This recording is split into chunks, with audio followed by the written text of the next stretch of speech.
The Man Whore Podcast is sponsored by HotMovies.com. Try out some ethical, paid-for porn for free with none of those hidden fees or secret subscriptions when you sign up at HotMovies.com and use the promo code MANWHORE. The Man Whore Podcast is sponsored by Beducated.com, a platform where you can take first-class online trainings ranging from penis massage to female orgasm. Use the promo code MANWHORE to get 20% off any of their courses at Beducated.com. Now let's get to the show. Welcome to the Man Whore Podcast.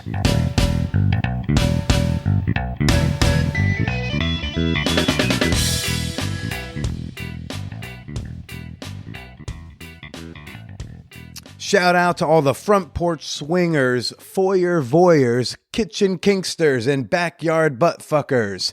I worked so hard on those. Okay, this is Billy Procida, and you are listening to the Man Whore Podcast. I couldn't really think of anyone to do for like attic. Asexuals in the attic. That doesn't seem right. What's up, everybody? How you doing? Welcome to the Sex Positive Podcast hosted by a comedian that's not a comedy show. This week on the pod, I have got on Brian, one of the co-hosts of the Front Porch Swingers podcast. And folks, this is a great one. I was fascinated by his story from start to finish, and I'm very excited to share him with y'all in a little bit. But first, show dates, people, show dates. Okay, tomorrow in Brooklyn, February 20th, I'm at Easy Lover, telling jokes and taking my clothes off on stage at 8 o'clock. I might be surprising people with some menagerie in the process. Hey, next week, February 26th, I'm at the People's Improv Theater, 6 p.m. in the downstairs stage.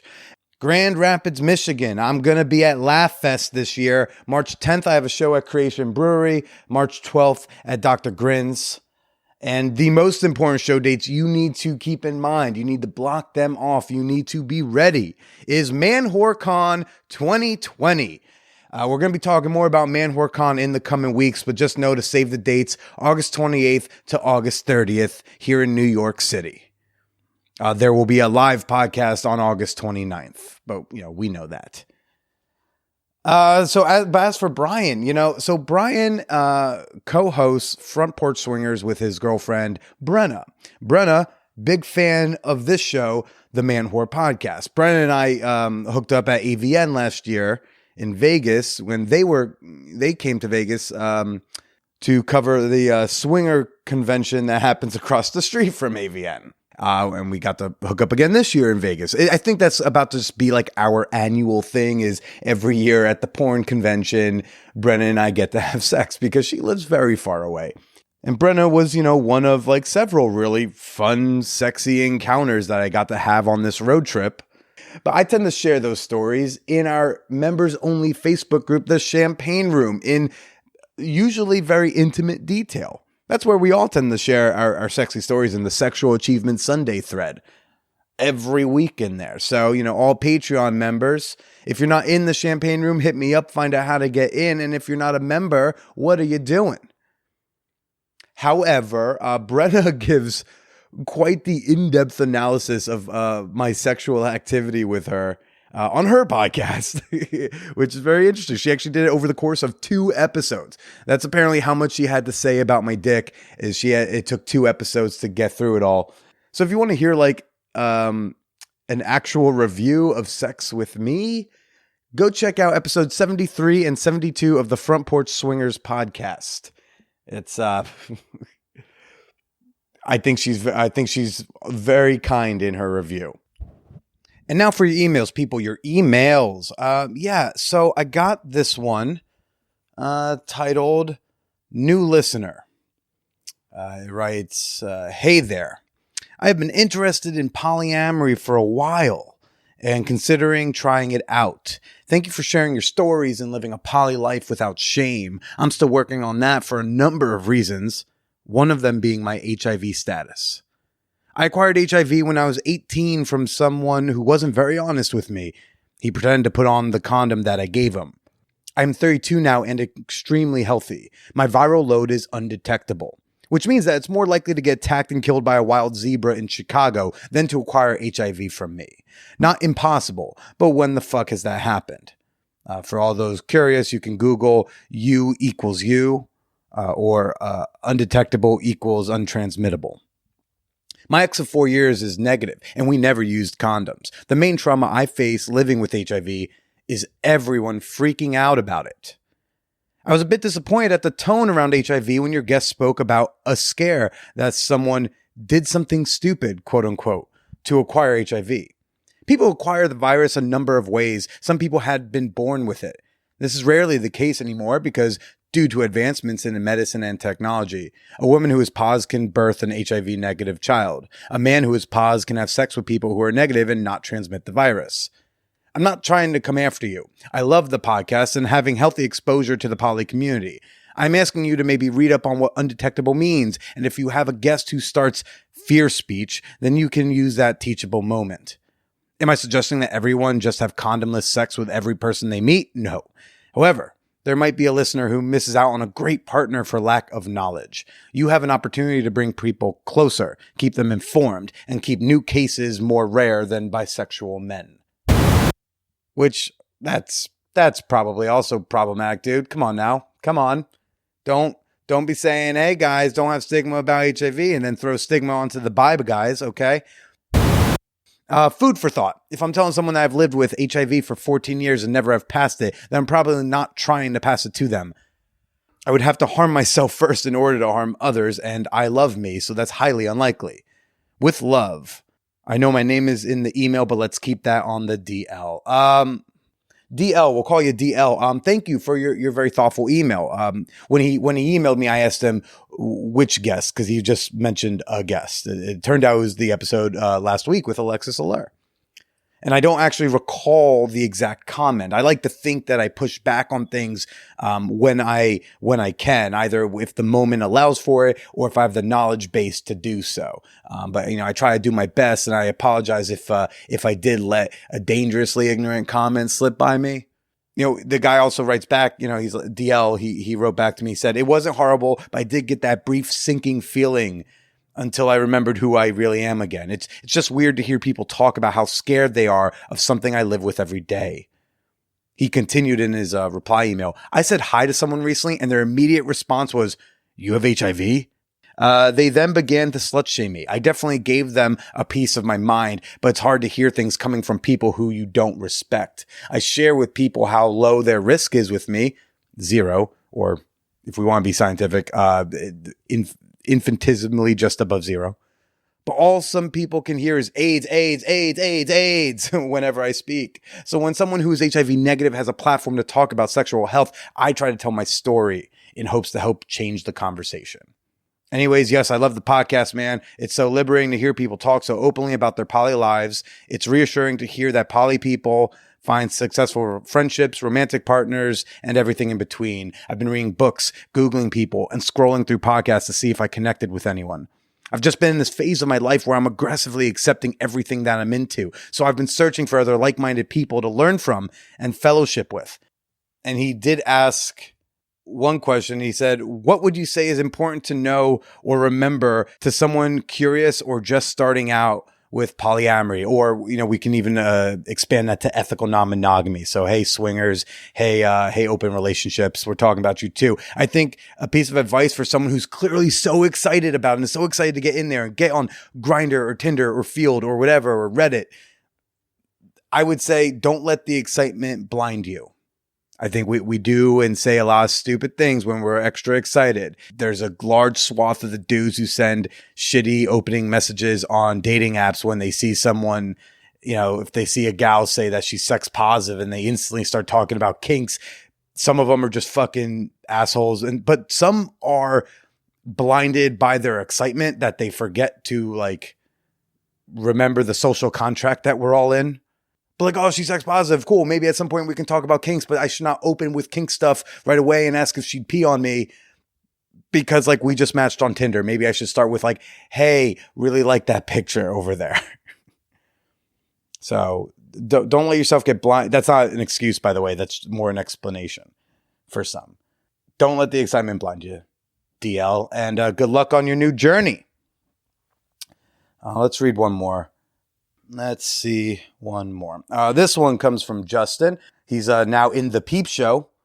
We're liking him in the Peep Show. He shared some pretty fun videos with him and his partner. No big deal. He writes, "Hello, Billy. Thank you for sharing your life with us and bringing another voice to the sex-positive culture. I discovered you about a year ago when I was binge listening to the Multi-Amory podcast. So when I got caught up with them, I jumped over to your podcast and devoured most of your episodes. I realized about 3 months ago that this was worth sticking with, and I needed to show my appreciation. I'm almost caught up. I'm currently on episode 268, and I can't wait to start branching out and listening to and supporting some of the guests you've had on. I've really enjoyed listening to your journey. I've kept up with your story as you tell it in your intros. Yes, I listen to your intros. Woohoo!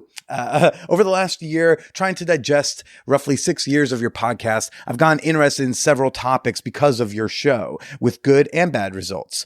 A good result, Dicture.com.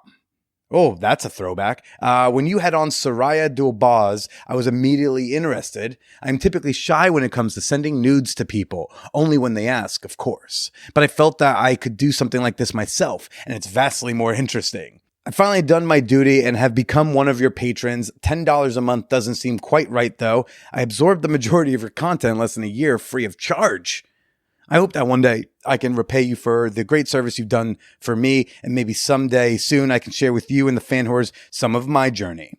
But I did want to ask, I think in your first year or two, you mentioned that you would help critique dating profiles. If that is true and still a possibility, I would really appreciate it if you could help me out. I would understand if you need compensation, Justin. Well, Justin, one, thank you for the incredibly kind email. And I can't believe you've devoured like over 200 episodes in a year. That's insane. That's like arguably too much Billy Procida in your ears in a year. But I appreciate that you're digging the show so much and that you're starting your own path and your own journey on there. Don't give me too much credit. I'm just oversharing on the internet. But you asked about the critiquing of dating profiles. Yes, that is something I can do. I can take a look, give you some feedback. I have allegedly been pretty successful with matching with folks and having some fun, sexy adventures from the internets. It's the type of thing I'd need like screenshots of your bio and your pictures, as well as what your goals are for whichever app you're using. And I think that part's important because depending on what your goals are on which app, you want to craft your dating profile differently. I don't know. I mentioned his question about the critique and dating profiles, more like to put that out there. Like I'm open to that with anybody. I can do really brief looks where I'll give you some real basic feedback for $25. And if you want something a little bit more in depth, we can talk about what a Skype coaching session would look like. And if you want to email me your comments, your questions, your Tinder profile, your titty pictures, you can send anything and all of that over to manwhorepod@gmail.com. You may even hear your email on the show.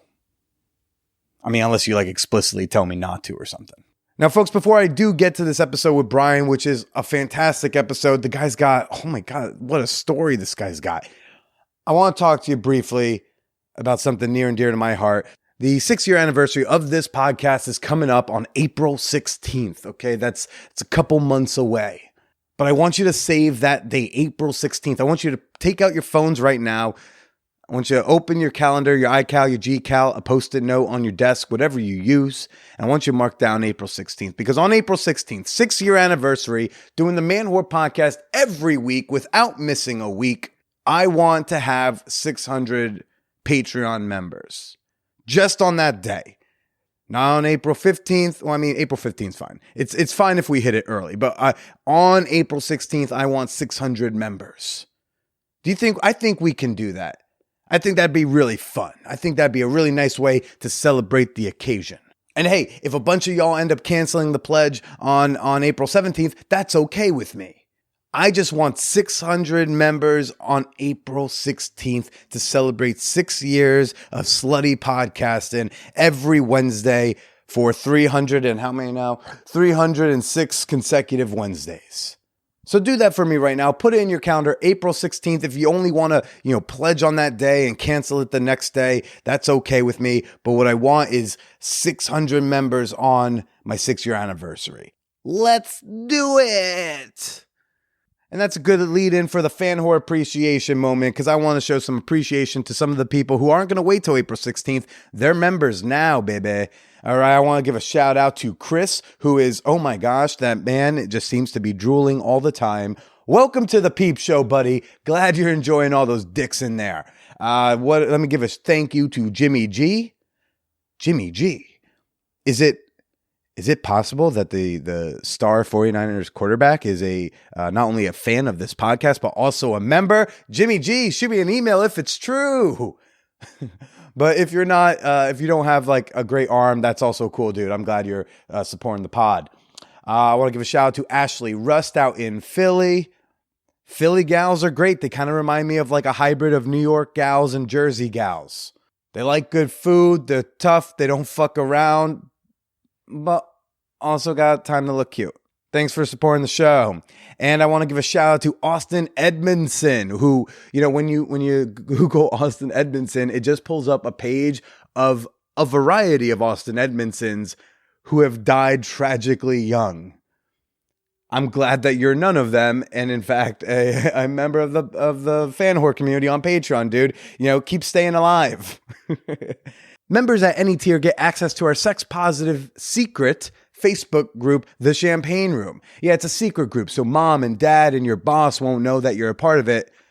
I mean, unless they're a member too, but then you know what? That means y'all are sharing a secret. It's a great group if you're just like, I don't know who I can talk to about any of this shit. Well, you know what? You got like nearly 200 people in this Facebook group that are excited and happy to talk about those things. So become a member today at patreon.com/manwhorepodcast. That's Patreon, patreon.com/manwhorepodcast. Oh, and now for this week's guest, Brian. Just, oh, wow. Like I said, Brian and Brenna talk about their interactions with me on episodes 72 and 73 of their show, Front Porch Swingers, which is an award-winning swinger podcast. So I highly recommend y'all go check it out. But Brian is, Brian's got a fascinating story. Brian's significantly older than Brenna, which is a source of many jokes. But he has lived a life, and it seems like it's a life he has learned from. The man's got 4 ex-wives. Dear Lord. By the way, if you are a fan of Front Porch Swingers and you're tuning in because you wanted to hear Brian, thanks for coming over. I hope you'll end up enjoying the show and hitting subscribe and sticking around for some other man whore podcasts. And stay tuned to the end. You can find out what we had in store for this very special bonus episode coming out tomorrow. It's very oral. We'll just say that. And now let's get to Brian from Front Porch Swingers. One thing you will all pick up if you ever attend the AVN Awards, the Adult Entertainment Expo out in Las Vegas, is you're going to learn that, you should pay for a little bit of your porn. No one's saying to, never use Pornhub for free ever again. We're just saying, if you can put, $100 into the industry over the course of a year, that makes a huge difference. And a great place to do that is at hotmovies.com. Hot Movies is really cool. I actually approached them because I really enjoy the concept of their website. They license all sorts of content from basically every decade of porn, and they've got all the stars that you love. They got all the directors that you love. They got all the studios that you love. They got Reality Kings. They got Brazzers. They got Naughty America. They got Kink.com. They got all of it. They basically have most of the porn. And instead of having to manage 6 different monthly subscriptions that range from $15 to $25 a month, you just buy some minutes, however many minutes you want, and you use them as you need to. You only want to watch 3 minutes of that Kink Academy video. Hotmovies.com is a great place to do just that.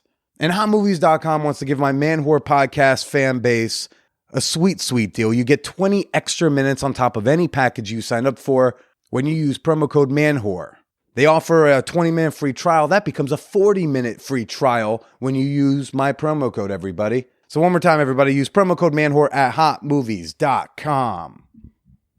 Beducated.com is a platform where you can take first-class online trainings ranging from penis massage to female orgasm.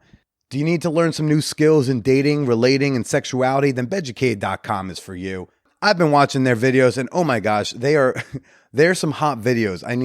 I know this isn't probably how they maybe want me to market it, but like they do use like nude models for the videos, and they're like also realistic body real models. There's a variety of people. It's not just like porn stars of one body type, and it's pretty graphic, and I'm into it. You may need to watch the videos twice, one to crank one out and then one to actually learn something.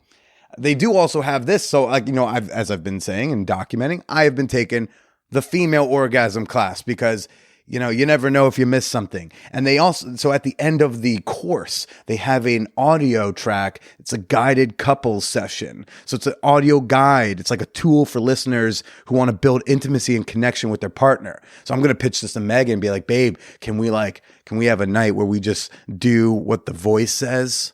You can get the Beducated All Access Pass for $19 per month, or you can just go straight up and buy a course and get 20% off when you use promo code MANWHORE at checkout. And they're coming out with all sorts of courses all the time. They got stuff coming up soon on rope bondage, prostate massage, squirting, and open relationships. Don't hesitate. Begin your sexual re-education today at beducated.com and use promo code MANWHORE for 20% off. That's Beducated, BEDUCATED.com. Promo code MANWHORE. You know what to do. And now let's get to me and Brian. A small podcast fantasy this morning, and she's like, "Oh, what was it?" And then it was like, say to her.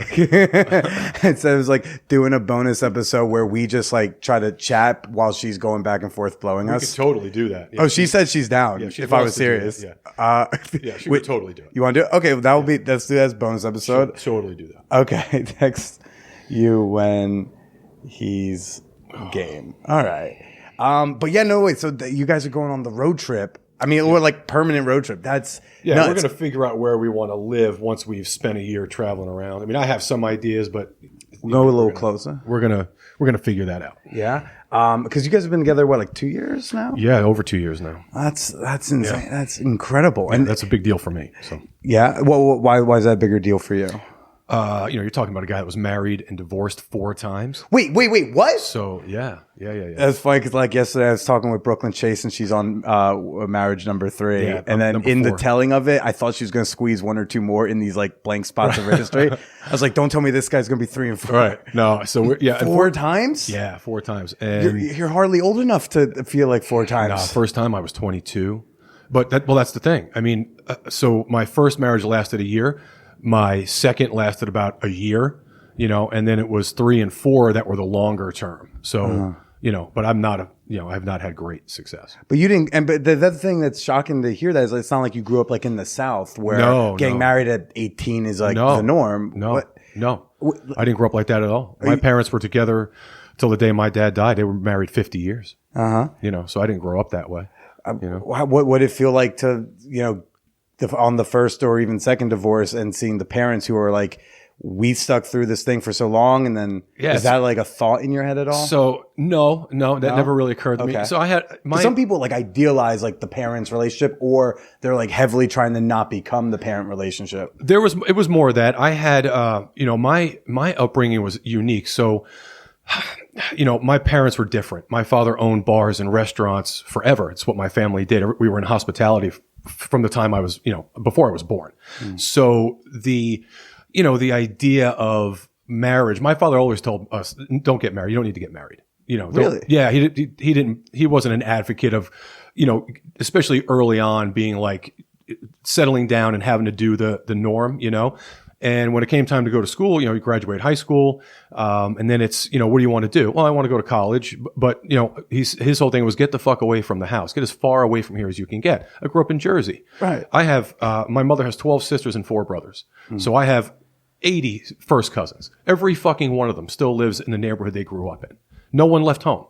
So his whole thing was get out of here, go learn something, And my old man grew up during the Depression, was in the Air Force. lived here in Vegas. He was a blackjack dealer on Fremont Street when McCarran was a dirt runway. Okay. So he lived on an Indian reservation with an Indian gal, it was, he lived a kind of a strange life, unique life, and he wanted us to experience it. So did he say why to not get married?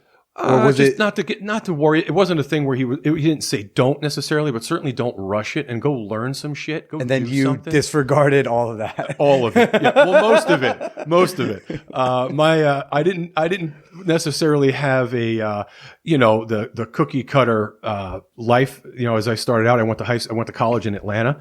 I worked at the Gold Club in Atlanta as the night manager. So the number one American Express's number one account, in the early 90s, 18 million a year. I really would have guessed days. bouncer. I really would have. No, I was the night manager. I went and studied the culinary arts at the same time I went to college. Okay. And so, I was a nightclub guy and a restaurant guy forever. And once I graduated, I went to Dallas, moved to Dallas very quickly to work for the company I worked for the better part of 25, 27 years. Is that where you met number one? No, I was married and divorced the first time in Georgia. To a Georgia gal who was, ironically, she worked in a bank. She was a banker. So she was the most vanilla of all of my ex-wives and lasted about a year. The whole relationship or the marriage itself? The marriage itself. And then so how'd you meet her? Let's start with that. I worked at the Gold Club, obviously, as I said, and the parties got involved in another project, a sports bar concept in Sandy Springs, Georgia. I was asked to come on board and kind of spearhead that from a culinary standpoint. Okay. She applied as a bartender. It was that simple. That's how I met her. All right. Yeah. And then why'd that marriage fizzle? Man, before we ask that, what's one or two good things about that marriage, if any? So, Southern gal, right? Georgia gal, grew up in this tiny little town in Georgia, wasn't even on the map. You knew you got into the town because the power line stopped and people were burning garbage on their front lawn. Okay. So I come from fucking Jersey too, right? Yeah. I was not prepared for that shit when I first got to Georgia, to Marietta, Georgia. It kind of surprised me. And then she's from a very rural little town. So little country gal. It was just, she was, sweet and different and, that kind of thing. And, so it seemed like the right idea, Family seemed pretty normal. Dad was a cop. Mom was a nurse, Oh, wholesome. 100%. Yeah. So it seemed like a good idea in theory, okay. But, my personality didn't lend itself to the normal, I don't think. Why was that? Was it like that East Coast brashness that we have? Well, there was some of that for sure, but also I was, I was running the number one strip club in the nation at the time, coming home at 4 a.m, going to class at 8 a.m. Sure, the parents loved that. Oh yeah, were they her parents? Dad dug it. Lieutenant of fucking Vice in DeKalb County, Georgia. Yeah, yeah, he dug that. So, is there ever some like kind of backdoor conversations like, oh yeah, hey, you guys are gonna get raided on Thursday? Don't have this. Oh no, with him, no, never like got any of that. In fact, I actually jammed him up pretty bad, which is why I don't ever really spend any time at DeKalb County anymore. So when you get like when I avoid Texas because I think there's a bench warrant for my arrest. Yeah, and you don't want to fuck around in Texas. So when I got divorced from her, I was already in Dallas. I left and went to Dallas. Okay. And so my attorney, who happened to be my old roommate in college, he dealt with all of it for me. And in the state of Georgia, the engagement ring is considered contractual. So if you give a gal an engagement ring and that divorce is predicated on something that she's done particularly, you get the ring back. That's just part of the deal. Okay. Which seems was great. Fair. Yeah, it was awesome. So the judge said, "Hey, this is a deal that you give the ring back, and that's it. And you got 72 hours. I think he gave her to turn it in. Well, she didn't turn it in 72 hours. She gave it to her dad. Dad got tied up. He held on to it, and after 72 hours, my attorney put on a warrant for him. So his own officers went to his house and arrested him because he was in possession of stolen property. My God! Yeah, and then he mailed. What did he say about? Was not present. I have no idea. I don't know. I just know that he got arrested for it. Obviously, there was a bench warrant. They went and picked him up. The ring had to be turned over to my attorney. My attorney gave it to a local jeweler where I bought it in Atlanta. Yeah. He sent it to a local jeweler in Dallas, and that's where I picked it up. So I don't go back to DeKalb County, Georgia. Oh my gosh! Okay, I'm pretty sure there's somebody's looking for me. Who approached him about divorce? I did. Yeah, I made that happen pretty quick. And it was just because the friction of the lifestyle that you were living in. Yeah, I was not home a lot, and we were just drifting completely apart. And then I was offered the opportunity to go to Dallas, which I had not considered. But back in those days, there were some legal things taking place at the Gold Club, which is probably why it's a church now. 2416 Piedmont Road. It's a Baptist church, I think. So I got out of town, went to Dallas. I was offered an opportunity to work for my company that I worked for there, and I took off and went. And is that where number 2 was? Oh yeah, number 2 was actually from Houston, but working in Dallas as an entertainer.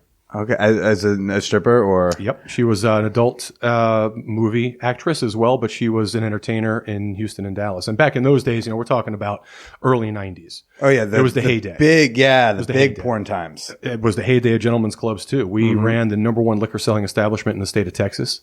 And so that's where the action was, and that's where she worked. So are you able to share which porn person this is? There's absolutely no way that anyone would even remember who she is, so I wouldn't want to give her name. Okay, that's fine. I remember Kay Parker and Honey Wilder. I wouldn't give her name out. In fact, her name, someone took her name many years later and became very famous with her name. It's kind of funny. Oh, interesting. Yeah. So, and how does being management and a stripper, how's that relationship start? So it was great for me. So I was very fortunate when I came from Atlanta. Obviously, running the Gold Club was a big deal, and working at the Gold Club, I had the opportunity to come on board with this company, and they were super impressed with my resume. I was just a young idiot, but I worked at the best club in the country, and so I was fortunate. I was at the right place at the right time. That was when the gentlemen's clubs just took off in Dallas. It was the best market. How'd you even get into working with strip clubs? How was that even kind of part of your path? Well, my old man was involved in them when I was a kid, so it wasn't my first rodeo. It's a family business. Certainly was. Yeah. Look out upon all these stripper poles. One day they shall be yours. My babysitter when I was a little boy was actually a prostitute that lived upstairs from my parents. Oh yeah? Yeah. Yeah. And did you know that at the time? Is that one of those things you find out 20 years later? No, I knew that pretty early on when I became probably a teenager. I had that information, because she was a family friend. Yeah. So it sounds like it was not a sexually repressed household. No, not at all. But not at all. No. No, we were pretty wide open in my house. Which for being kind of the burbs in Jersey or Catholic mother, atheist father. It was interesting. Yeah? Yeah. Who taught you about sex? Dad? Yeah, 100%. A good talk or a talk that you'd be like, that was a little No inadequate. awkwardness at all with my old man. It was pretty straightforward. Yeah? Yeah. This is what you do. This is what you don't do. What do you say what you don't do? I feel like a lot of dudes condoms always. Always with the condoms. Always. But it was, he was a real, grew up in, born in the 30s. He grew up obviously in the 40s and 50s. He was a gentleman and was always, real cognizant of how you treated women. In my house as a kid, no one started eating at the dinner table until my mother sat down. Very regal. That's literally how they do with the Queen of England. Yeah, you literally wait till the Queen to pick up a spoon. Yeah, if you even thought about picking something up, you're going to get smacked. My old man wasn't having it. Nobody got up from the table until my mother was done. You didn't use foul language in front of my mother. You could curse like a drunken sailor in front of my old man, but not my mother. Did you have sisters? I have a sister. So could you curse in front of the sister? Nope, couldn't touch my sister. No, I can't even tell you how many of those boyfriends I had to beat up over the years. I actually threw a TV guide at her once. For those of you who are old enough to remember what a TV guide is, I threw one at her once, and my old man beat the ever-loving shit out of me, just to make sure that no one else did something like that again. That's wild, because my grandma was kind of the other end of it. My grandma sent me out would talk to me because I got bullied a fucking lot. Yeah. And my grandma, I'd be 6, 7, 8. My grandmother would say if a girl hits you, you hit her the fuck back. Oh yeah, no. And I was like, yeah, okay, grandma. Grandma way ahead of the times. No. That was not an option in my house. You raised a hand. If you even looked like you were going to raise a hand to somebody that was female in my house, you were getting fucked up. So he's teaching you condoms. I assume he's also teaching you some version of a no means no. 100%. It was just one of those things where you don't go to the party unless you're invited. That was very, very common in my house. You don't do anything that you're 100% not given permission to do. Certainly. Even to the point where, when we were kids, if we were in a setting with adults of any kind, your behavior was pretty regimented. My old man was an Air Force guy. He was a soldier. And, while he wasn't super, super rigid, obviously, there were rules and you abided by them, whether it was a consent issue or anything else. So, wow. Did he give you like tips? I mean, he seems like very like a dude, man guy who may have absolutely. been like, no, you curl up the fingers. Like, Yeah. nothing like that. Nothing quite like explicit. that. No, nothing quite like that. It was always a question of be a gentleman, make sure Be a you gentleman. make sure you get permission first. Like be a gentleman, the sex will follow type of Yeah, you do. teaching, His whole thing was doing it right meant that in the end you were going to get the right result. I love I just love the thought that like he emphasized condoms because, and I like to think that, he was born in the 30s, you said? 1933. So he's born in 33. It's like, look, the condoms today are so much better than back in my day. Like, you got to use them. Well, and that was, and his whole thing was about responsibility, right? It comes back to that marriage thing. It's like, listen, you get somebody pregnant, the kid is yours forever. That's blood. You don't have to marry her. You just take care of the kid. That was his whole thing. Kids weren't a problem. It was, to him, it was like, if you get married and you have yourself a miserable existence because you think you have to do that doesn't matter. You take care of the kid. Don't worry about getting married. And then you got into the strip clubs with dad when you grew, when you were out of college. Yeah, absolutely. I was still working and I was still in school when I started working at the Gold Club. Were you an incredibly popular college student? Everyone wanted to. It's interesting. So, as a kid in high school, so let me put this into perspective for you. I was a wrestler through high school and college. I wrestled at 145 pounds my 7th, 8th, and 9th year. So, as a freshman. Yeah. When I graduated high school, I graduated about 295 pounds. Okay. So I grew up in the 80s. I had family who were professional athletes. And so my experience being around guys who were in the gym where I was at, I was 295 muscle? Oh yeah, I was 295 pounds. I was on more steroids than anybody you've ever met in your life at 18 years old. So, but I had cousins who were professional bodybuilders. So they would go to, Europe or Mexico and bring it back in a suitcase. And they wanted to make sure that shit was any good. They'd stick me with it at the back, in the locker room at the gym, So, in high school, I didn't hang out with high school kids. I have some high school friends, 2 or 3 guys that I was very close with. But for the most part, I was a 16-year-old bouncer at the clubs, in Seaside Heights, New Jersey. That is wild to me. Yeah. Did you ever sleep with the strip? It's such a hack question, but I'm so curious. I'm genuinely curious. The only people who ever get laid in strip clubs are the guys that work there. Yeah. So, unless you're paying for it nowadays. Sure. That is incredible to me. Yeah. Okay, so you're in Dallas. Dallas for a long time. Working in this club. Yep. And you meet a chick from Houston. She was actually from Canada, living in Houston and bouncing back and forth between Dallas and Houston because that's where all the money was in those days. Right. Okay. Clubs. And how did that relationship? What's one or two positive things? I want to see if we can. There was so many. I would hate for you to just shit on. So I was like, let's get some positive. It was a lot of fun. In. That was one of those people say all the time. Well, why do you get married? People get married for different reasons, right? The first time you have maybe 4 different ones. Yes, absolutely. The first time I think I did it because I thought I was supposed to. Okay. The second time I did it because it was a fucking blast. She was a good time and got married here where you and I are in Vegas. Mm-hmm. I got married 20 minutes I think after Kevin Costner at the Silver Bell Wedding Chapel. Our limo driver was our witness. And so, things were good in those days for me. My job was great. I'd already been promoted. We were running a bunch of money. I was very successful.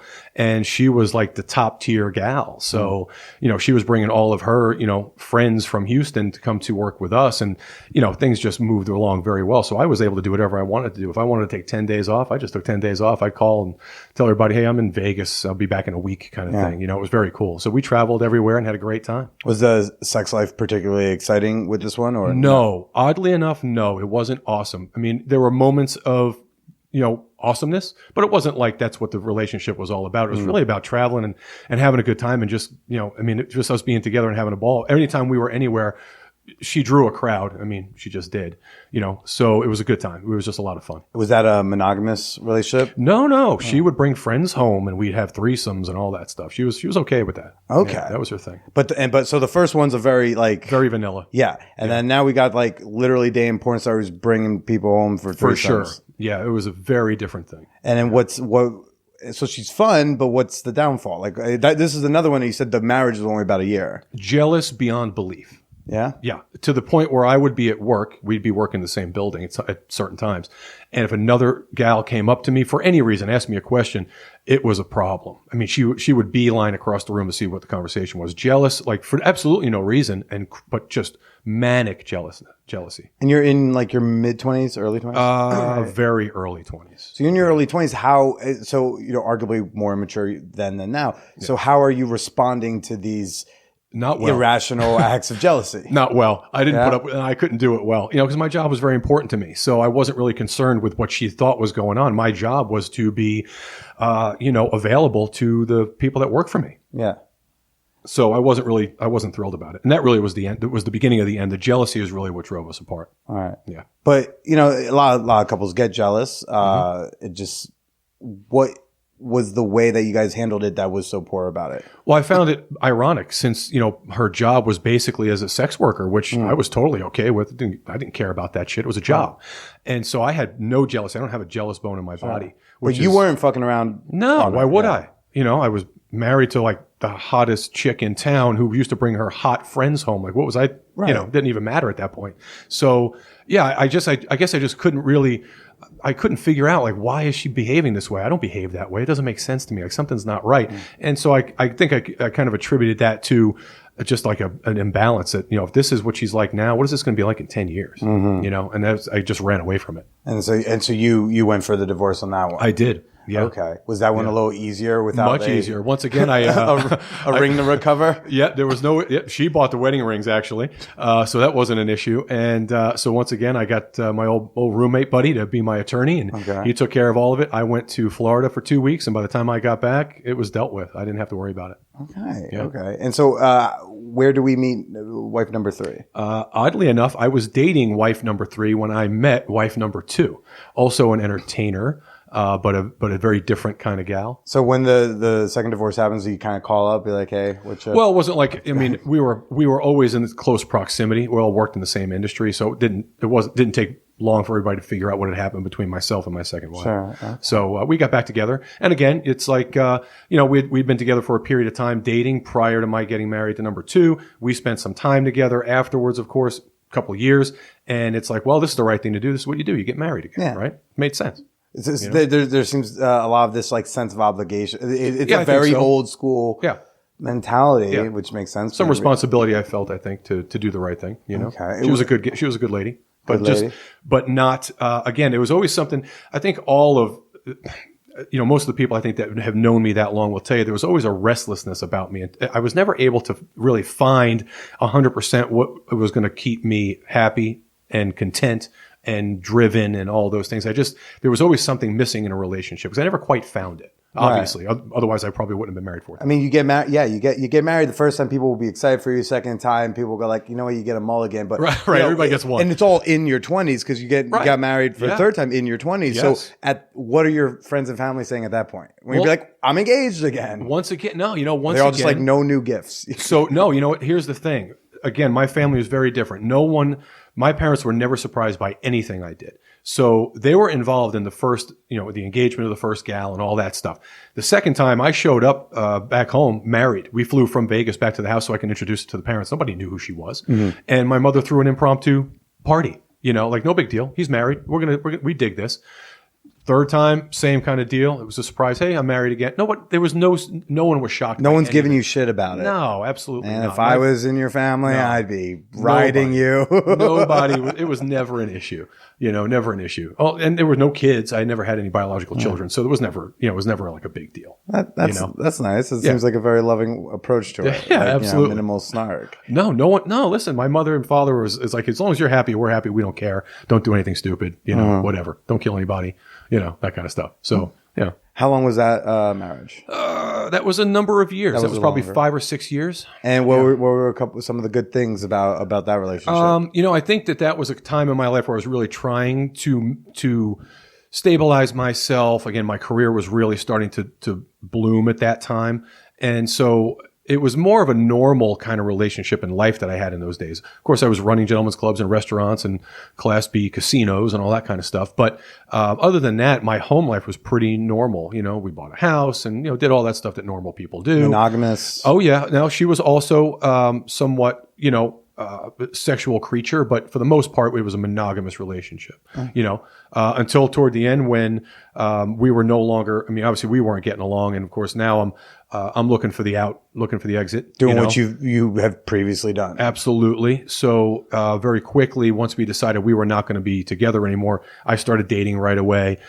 She moved in with somebody at some point. So, it didn't take very long. All right. But what was the rift in that one? Why is that one? We just became very different people. The things that brought us together, I think, really just kind of wore off. It was no longer. We didn't have the same ideals anymore. I don't think. What We're looking were for her different ideals? things.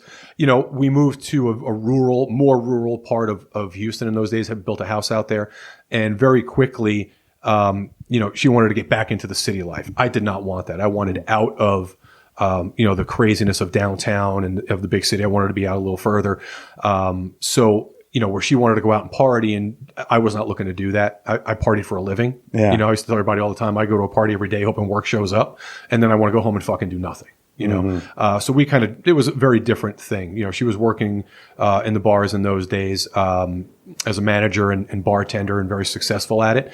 But she enjoyed that aspect of life. I was not a party guy. I was not a big drinker. I don't want to be out till 2 a.m. unless I'm getting paid to do it. Yeah. So a little bit different. And that was a more amicable. Was Absolutely. That an amicable one? Yeah. Okay. Yeah, Cool. absolutely. So what takes you to wife number 4? And that's like the long one, right? The longer, yeah, absolutely. It was again, work related.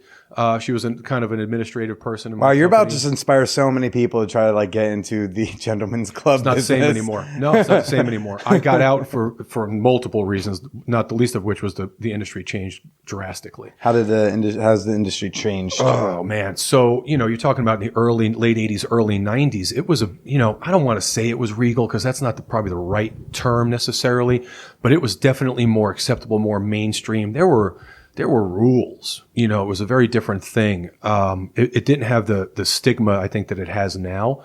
And over the years, it got a lot less structured. With the emergence of kind of the independent contractor status of entertainers, it changed the game a little bit. Were they previously employees for the most part? Yeah. And then the idea of independent contractors came together, and it changed the scope of things. And it's just it's not a great environment anymore. Frankly, I don't think it's good for the entertainers unless they're really, really smart about it and they get on with a good group of people who really are operating the business like a business. Because when I first started, it really was a business. It seems so. It was in movies, like it was in mainstream movies. Yeah, it's going to a gentleman's club was a common scene I've seen in so many flicks from like that era, and always looked so glamorous and it's like never seemed too like dingy and dirty. No, especially in a particular place like the Gold Club in Atlanta. I'm not even going to go into the names of the people that I've met over the years that were superstars because it was Which cool. president? Yeah, no presidents. More important people than but that. 2 actually. senators. No, lots of senators, lots of congressmen. I'm just saying, how many people who are like being stubborn during impeachment could you blow some shit up on? Oh man, is there anyone? I won't ask for names, but like, is there anyone currently in Congress that you had seen? Not that I'm aware of. Okay. No. State people for the most part. That would have been wild. Yeah, but listen, to see really, him on C-SPAN. And more than anything, it's like the movie stars and the rock stars and the athletes and all that stuff. I mean, it was a very popular thing to do in those days, you know? And then it changed. It got kind of this seedy, conceptually became seedy and underground, and because a lot of people got involved in it strictly because you could make a lot of money, and it didn't matter how you made the money; they just wanted to make the money, and it really watered down the industry. So it was like kind of low quality people seeing the money and be like, how can we do this even cheaper to make more? Oh yeah, and then, for sure. And you feel like it brought the whole. It did. It changed everything. And to me, that's YouTube comedians getting headliner sets and being shitty at comedy for sure because they're not vlogging. Yeah, and that brings comedy for sure. It changed. Well, yeah. Listen, it changed everything. And you think about. I mean, for me, I think about some of the different places that I've operated. And I was part of a company that built gentlemen's clubs all over the state of Texas, as far west, far east, far north, far south, central, all over. And in all those regions, there was always things were always different in different regions. Geographically, things are different. And the more kind of rural the locations got, just the shadier the business got. And how we had to conduct business was really kind of unfortunate. It just turned me off to it. It became dangerous in a lot of places, lucrative, but dangerous. Well, like mob type of dangerous? Listen, you deal in some of the areas of South Texas. You get into Harlingen, Edinburgh, McAllen. You're dealing with cartels to do business. Yeah? Yeah. You go out west, you're dealing with corrupt politicians. You want to get something built, you want to get an ordinance changed, you got to meet somebody in the middle of the night with a check. It's just how it worked. Cash is just how it worked. Was like cartel stuff like part of like agreements so they can do business at clubs? Oh yeah. You either did business with them or you didn't do business. Well, more like letting them do whatever they need to do at. Yeah, you either had to subscribe to that or you just had to bail out. And we did. A lot of times just picked up shop and just moved. Really? Yeah. They'd show up, you'd open at night, you'd be like, hey, we run this area. Oh, closing night's tomorrow. had a location in very far South Texas. I had a general manager out there who I knew for many, many years, who was not a guy who was going to be afraid of anybody or anything like that. It was a guy who was built for the industry, let's say, been around it a long time. Called me up in the middle of the night and said, hey, man, I'm packing up and headed back home. His home was like, I think at the time in Tennessee. He's like, listen, man, they're going to kill me out here. This isn't going to work. I didn't know what he was talking about. Called the boss. Boss put me on a plane. I flew out, and I get the next day, I get a knock on the door. I'm kind of got the staff, the guys around, the managers around, trying to figure out what's happening, tell me what's been going on.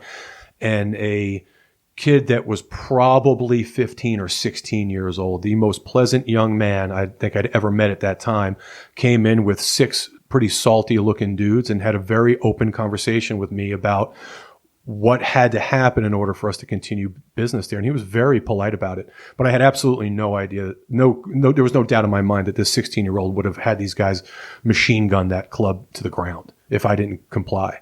So as soon as I very politely excused myself and he left the building, called the boss and said, hey, we're going to pack up shop and get out of here because they're probably going to just kill everybody here if we don't do business with them. And that was it. What's your thought in your head when the first guy calls you? The guy you're like, this dude doesn't back down the people. What goes through Honestly, your head? I thought he was full of shit. I thought, he just doesn't want to be away from his family anymore, and he's just kind of overreacting. He was not overreacting. I am not a guy who is afraid of people. I don't frighten easily. Been around that shit and worse for a long time. And this kid had absolute dead eyes, and I knew he was not bullshitting me. That is so. Yeah, that was it. That's all I needed to hear. I wasn't going to be responsible for 20 people getting killed in one of our clubs, and that was it. That's the kind of thing that just chased me away from the business. It's not the same anymore. Because I think some people would think like, if you were to tell them, strip clubs are not the same anymore and this, that, they're harder. I think most people are going to think legally. They're going to think, tighter laws and stuff. And I know that's an element, but I don't think as many people are thinking about that type of element. No. Those are things that people, you tell people some of these things, and I don't talk to people a lot about them. Very few people know what my past was like in my current life these days. Most of them wouldn't believe half of the stories. I mean, it's so crazy, some of the shit you put up with, really. It's really crazy, especially when you get to some of these, West Texas, East Texas, South Texas towns, it was pretty nuts. Would some stuff kind of dust up around the girls, like having to kind of defend your employees from some bad figures? Yeah, absolutely. I mean, many times you'd have to have guys follow a girl's home to make sure they got home safely. They're driving around with cash, big cash, lots of cash. You need that kind of, that security, that kind of thing. In a town in Texas, you and I were just talking about it here a little while ago. It's very dangerous. I had 2 guys that would go with me every day to make deposits at the bank. There was only one bank in town. And we would make cash deposits over the weekends. You have to wait till Monday. And, you're talking about $80,000, $100,000 in cash. So, literally somebody riding shotgun in the front seat and the back seat to make sure you got to and from the bank safely. That kind of stuff. That's wild. Yeah. I will say, small town bank stuff. I drove through Oklahoma a few nights ago, and I go through one town, and at night, and I'm passing like what is the one bank there, but the name of the bank was just Bank. I was like, like, I know, like sometimes like I'll get emails being like, you're a little condescending to like the South and these places, but like in my defense, the bank is called Bank. Yeah, absolutely. Yeah. Well, in some towns, listen, I've been to places where the post office and the sheriff's office are the same building, and it's it's a shed essentially. It's crazy. So yeah, those places really exist. That's not just in the movies. That's it's incredible to me. But yeah, wow, what a different time. And so then what's it like now?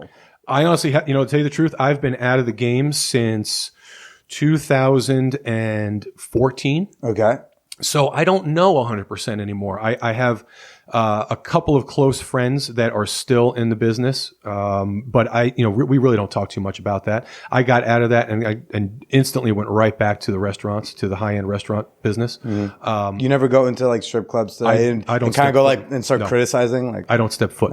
No, never. I have no use for it. I just don't have any interest in it. Sure. Not anymore. Yeah. So had enough of that. Yeah. So back to wife number 4. So you said she was also an entertainer, or no? An administrative person for the most part.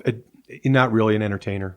Okay. And how old are we when we first meet her, I guess, or when we first start being romantic? Let's see. We're talking about, I was probably in my early 30s. Okay. Yeah. So you took a little break from marrying. You didn't squeeze one more in. No, into those I was 20s. running around like a madman in those days. And met in my early to mid 30s. And that lasted pretty close to 10 years. Almost 10 years. And so what was the romance like in the beginning? Oh, it was great, like every other relationship. Like all right? the others. Yeah, but at that point, when she and I had first gotten together, my career took a different path. And then I started doing a lot of traveling for work, which is where I was, going to different places around the state of Texas and then in Florida and opened locations. The year of 2010, I slept in my own bed twice. I was on the road that much. Yeah. So we didn't know how to live together because we hadn't. It was sporadic. And the year of 2011, after I spent the year of 2010 away from home in a very difficult place to do business, it was very dangerous, 7 days a week, very lucrative, but very dangerous. I told my boss, hey, I need a break. I got to go home. I just can't. I got to get out of here. Went home for the year 2011, and that was it. We could not live together. We were two totally different people. Nobody's fault necessarily. Probably more mine. I think after 2010, I had, I don't even know how else to describe it other than some form of PTSD. I was so violent and angry and on edge. You couldn't be around me. So I was probably from dealing with these unsavory figures. Oh yeah. From dealing with the kind of people I had to deal with from the local law enforcement agency, which was fucking corrupt as could be, to the customer base, which was just absolutely the craziest thing I'd ever dealt with. And I've seen a lot of shit. That was the craziest I've ever dealt with. And so by the time I got home, and I was done. I didn't want to talk to anybody. I didn't want to be around that shit. I'd go to work because our corporate office was where my home was, and I would go to work, go to the office, do my thing, and go right home. That was it. I did as little as I could possibly do, and still do my job.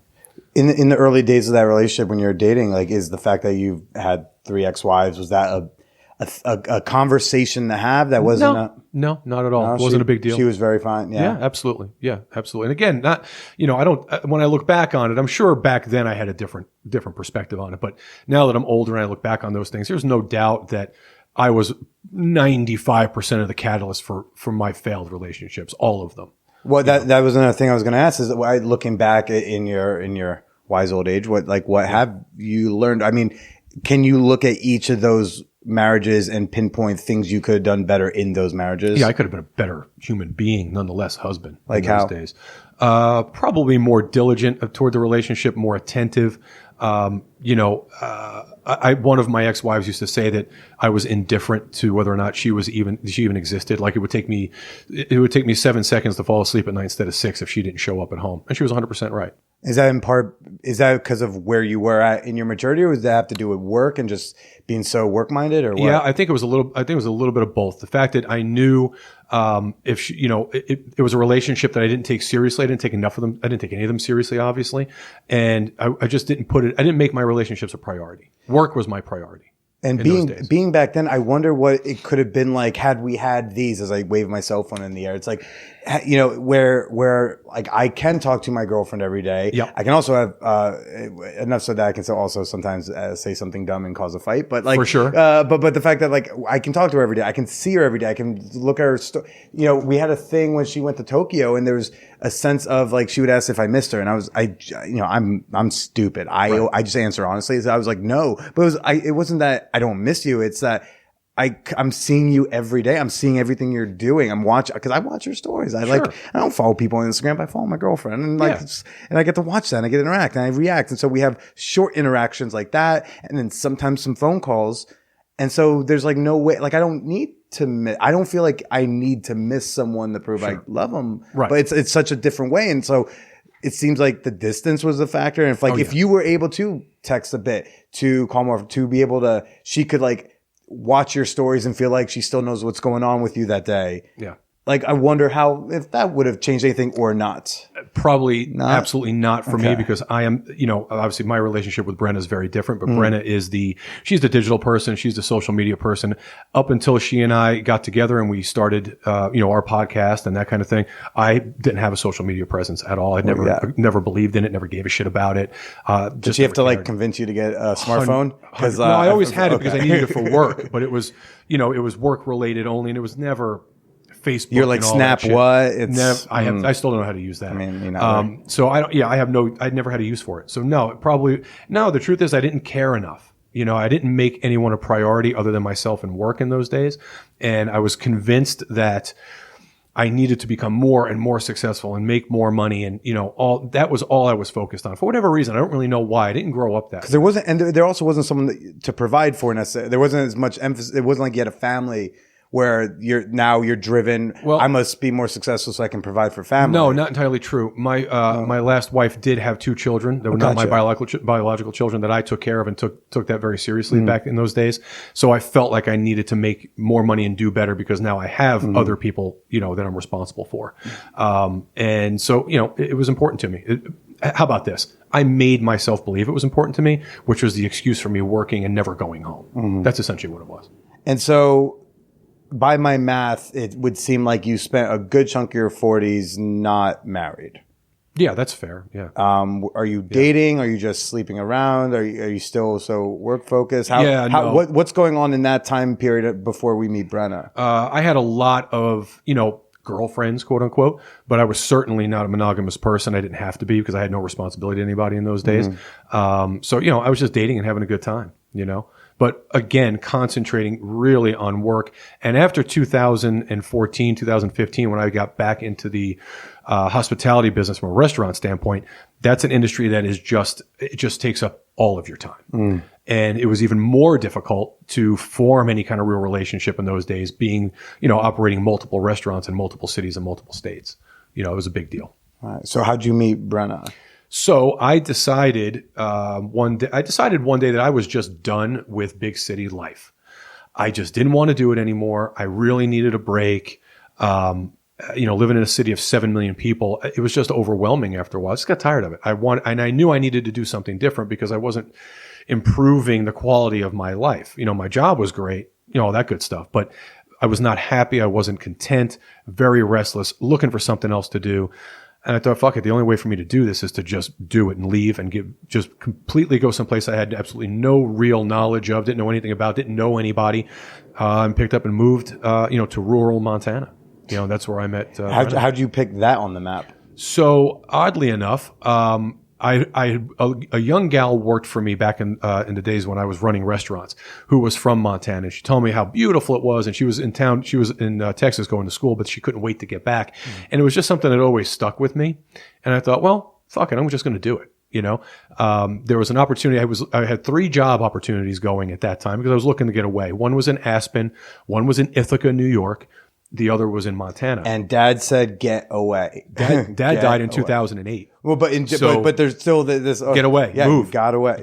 Just change. Yeah, listen. If you're not happy with your current condition, just change it. And there was no other way for me to do it other than pick up and leave and just go someplace that I didn't know anybody and had a different kind of way of life.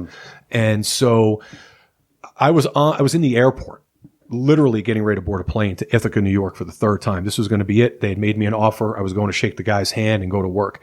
I called my recruiter at the time, and I called him from the airport and said, "Sorry, man, I can't do it. There's no fucking way I'm going to Ithaca, New York." Hung up the phone and booked a flight to Montana and just went out there for the first time. And there was a company who was a national company looking for a culinary director of operations. Sent them my resume. They called me the next day. And I flew to Atlanta to meet with those folks, and they put me to work, and I went right back to Montana instantly. Incredible. Denver first, then Montana. And then we met Brenna up there.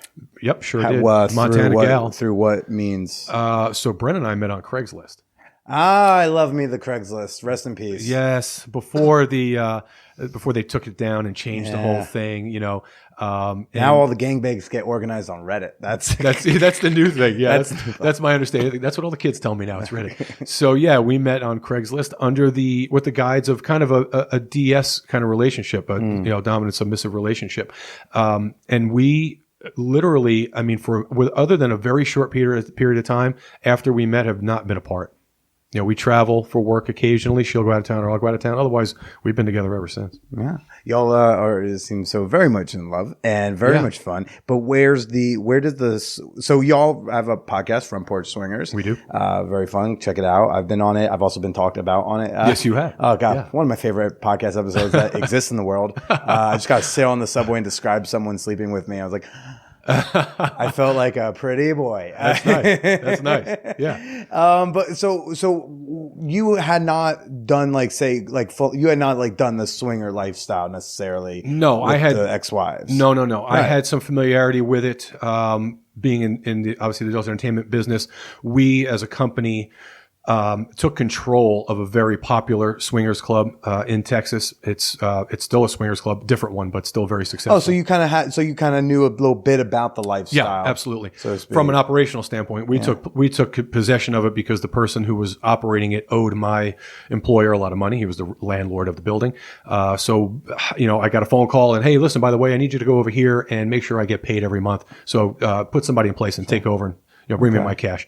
So from that standpoint, I had some familiarity with it, and I found it interesting. Had some? No, she had some, no, none at all. No, none at all. From a kink standpoint, BDSM play, absolutely. She was versed. She had trained under a very prominent BDSM person, and so she had a lot of success and experience there. And that's kind of how we started our relationship. But the truth is that didn't last long. I think we fell in love very quickly and knew that we were the right people for each other, because the truth is the relationship started with, 100% open and honesty. This is what I want. This is what I don't want. This is what I've done. I'm not doing that again. And it became pretty clear that we could pretty much tell each other anything. Yeah. That's what it boiled down to. I was never able to do that before. Which one of you approached the other first about going beyond kink, but like going into swinging? And Brenda's idea. She brought it to me first. Where did she get the idea? I don't know. It's a question We'll have to ask her when she's here. Yeah, we'll have to ask her that question. When her mouth's not full. That's right. She's gonna be a busy gal. Well, that's fabulous. So how did y'all kind of really lean into that? How did you kind of enter into swinging? Kind of like everything else we do, which is pretty much without giving it too much thought, we just jump right in. And we analyze stuff a lot, but when it comes to experiences, we're both pretty eager for new experiences. So once we had a conversation a couple of times about the idea of my sleeping with someone else and then her sleeping with someone else, 10 days later, we had our first experience, literally. Do you feel like some of that wanting new experiences is that restlessness from when you were younger? Do you think I don't know if that's necessarily the case. Not anymore, because I'm really not restless anymore. I'm quite content. I think more of it than anything else, it's like, it's pushing the envelope, right? You're in a relationship. Everything is great. You talk about everything. Nothing is off limits. And it's like, how do we push the envelope a little bit further? How do we really turn this thing up? And that's what we do. Anything we can conjure up, particularly when it comes to the, sexuality space. If one of us is up for it, the other one jumps right in hip deep. She's never said to me, "Hey, let's do this," and I've never said, "I'm not sure if I want to do that," or vice versa. It's always okay. Let's give it a shot. Well, it seemed like you were a little trepidatious about having threesomes with another woman. Very much so. It was very odd for me to be listening to an episode. I was listening to an episode where like you talked about finally having one recently, and I was like, "Oh, good for Brian." Well, of course, in my past, I had plenty of them. But right. But with Brenna, I was like, "Oh, I should say, good for Brenna and Brenna and Brian as a unit." The situation. Of all the configurations, I was just shocked that that's the one that's been last. Well, it's interesting because you would think, a lot of people who know me best would think, what are you talking about? How could you not want to do that? The truth of the matter is, I was very uncomfortable with the idea because, consent is a big deal, obviously, right? You want to make sure that everybody is on board and everyone is comfortable. And I got the impression from the first gal, she wasn't 100% sure what she wanted, and that made me uncomfortable, and it did not lend itself to a great experience. I very quickly moved myself out of that experience and left it to kind of Brenna and she. And after that, I thought, there's no way I'm going to do this, certainly not without Brenda's presence. I don't know if the right gal is out there for this for us, particularly where we live.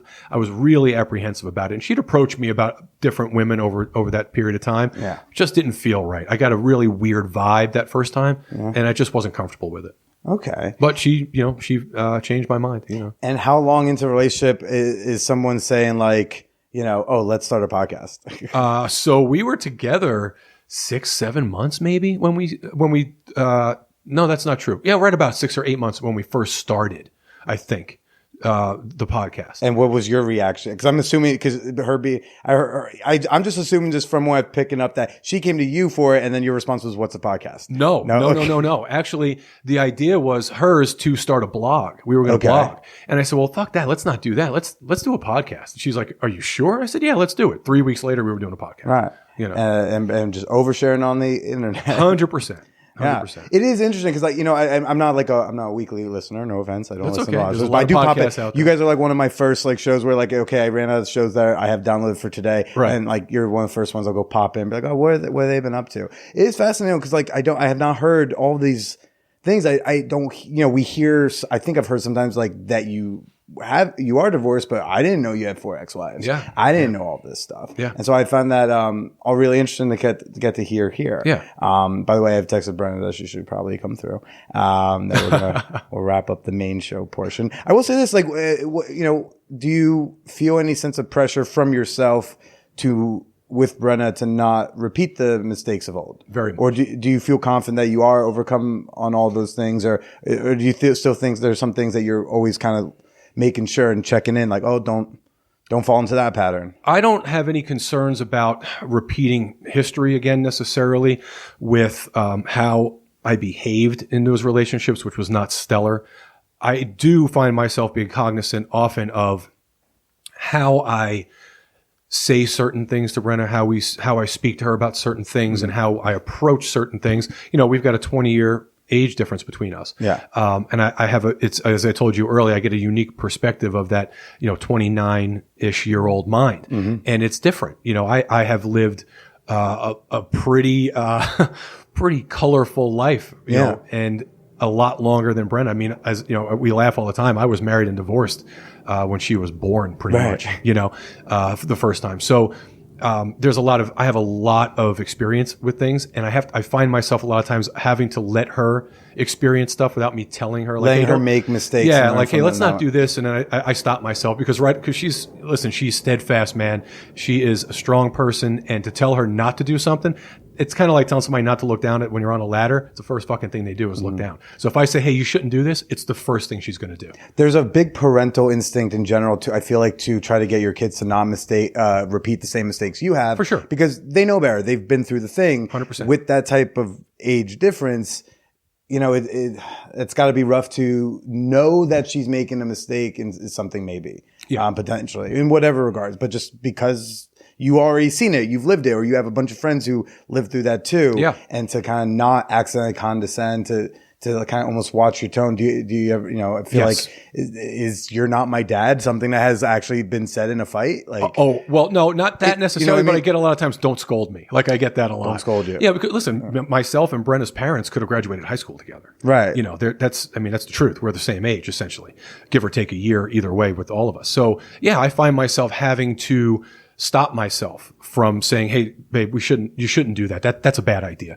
And she just looks at me like, I'm going to fucking do it anyway. So I said, okay, do whatever you want. Which, of course, there's an attitude there that's all, her own thing to, absolutely, to look at. But yeah, absolutely. Kind of like, hey, we're going to Vegas. You don't need 6 pairs of shoes. Oh, no, you're right. I need 7 now. That kind of thing. So yeah, I just shut up. Yeah. But okay. I mean, that's really cool to hear that that's a thing you're cognizant of and that you've learned about. And because I mean, geez, I'll date someone 4 years younger, and I have to be like, I have to try hard not to talk down to. Well, it's and I earnestly try not to be condescending or patronizing in any way when it comes to that. Something like, listen, I've done this 1,000 times. Sure. Please don't make me watch you go down this road. But it's just. But if she does have it, you're there to help. You're there to be like, yeah. And you're in the back of your head, you're like, I told you so. But outwardly, you're saying like, I'm so sorry you went through that. I just got to, I'm fully prepared for what's going to inevitably happen. Yeah. I just prepare myself mentally for that and just let it roll, which is good because, she gets to learn stuff. I mean, it's important, especially like when travel, we're going to be doing a lot of traveling next year. And there are some places I have no interest in going because I spent an inordinate amount of time there. And it's, some places I just don't care for, but she wants to go. And it's like, okay, no problem. Go check it out. See what it's all about. What's the place that she really wants to go to, you don't want to go to? New Orleans. I have no use for New Orleans. No use for it. No use for it. I spent a lot of time there. In Mexico, I traveled. Wait, listen. Vegas. Well, you have good reason not want to go to Mexico. Be like, look, there's some people who I don't. You just never know. I kind of want to survive the trip. Yeah, but even here in Vegas, from my former life with my former company, I'd go to Vegas twice a year. I did it for 25 years. I've literally been to Vegas well over 50 times. And after a while, it's like, we gotta go to Vegas again. let's go somewhere else. Yeah. But this is where the action's at. So this is what you got to do, So yeah, it's just stuff like that. She just recently came back from Miami. I've spent a lot of time in Miami. I have no use to go back to Miami. It's the same thing. But, she needed to experience it and she did. Yeah. And she liked it, certain things about it and didn't care for other things. So we don't have to worry about going there. We've already done it. So. Well, I'm sure we'll hear something out of Brenna's mouth at some point when she's here, and we'll get into some fun, sexy naughtiness. Yeah, she's always good for that. We'll just record it this time. But for now, you have a good show, Front Porch Swingers. People should check out. Where else can they find you on the internet? You can find us on Twitter, FP Swinger. Same thing on Instagram, FP Swingers. We've got sexonyourterms.com. It's our coaching portal. You can find us there. And of course, email us at mail@frontporchswingers.com. You can definitely reach out to us there as well. Well, that's actually the lay of the hour. I hear a knock at the door. Brian, thanks for chatting with me, man. Why don't you say goodbye to everybody? Anytime. Thank you very much, man. I appreciate being here. Oh, hello, beautiful. Hello. Hi. Hi. We're just talking about you. We're just wrapping it up. Yeah.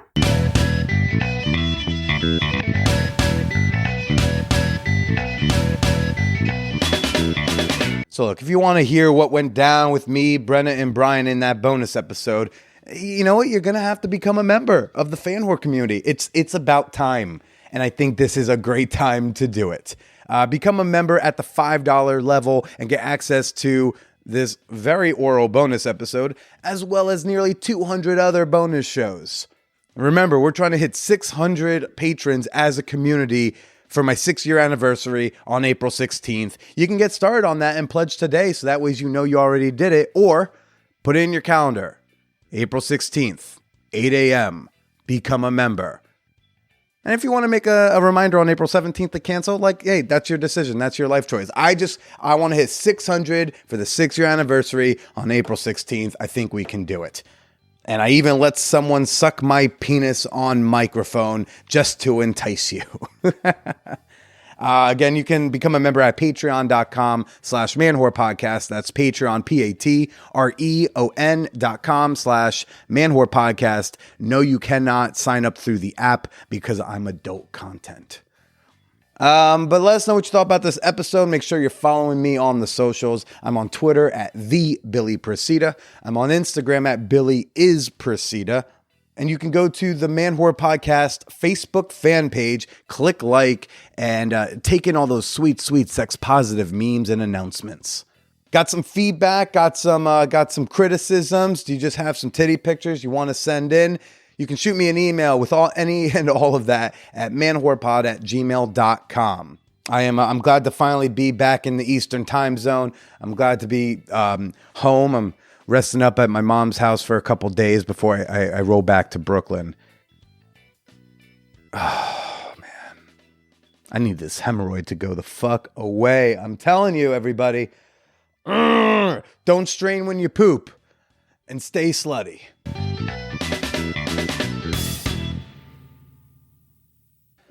Oh. Should I start the question? Yeah, I think that would be good. So we are today actually doing, Brennan and I, a seminar